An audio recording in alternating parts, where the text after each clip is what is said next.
Set aside ko lang po yan.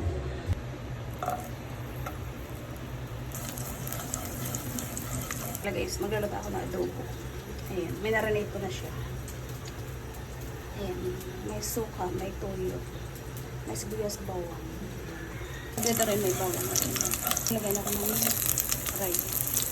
Para ito yung talalsik. Ayan, lagay ako sibuyas.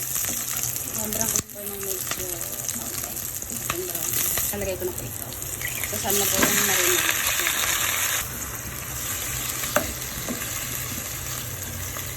Binabad ko pala siya ng overnight para malasa. Then, tatakpan ko lang po yan.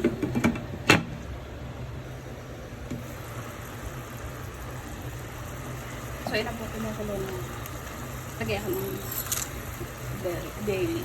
Ready na ako ng oyster sauce. Pampasarap po yan. So, yun na habang kalay lang po. Itatapan ko ulit.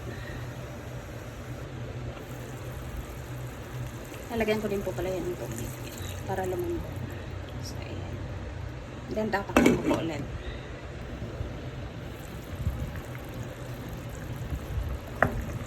Okay guys, malabot na yung pork.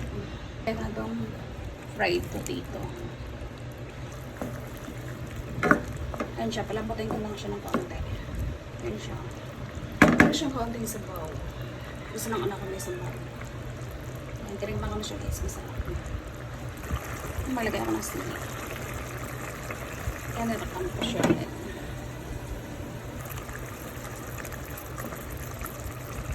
Kaya na pang aking pork adobo with potato.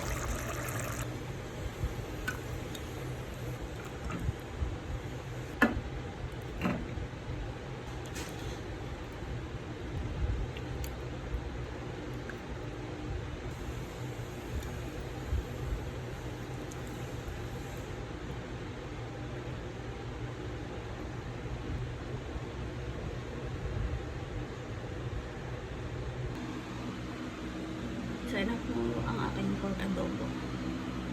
Let's see.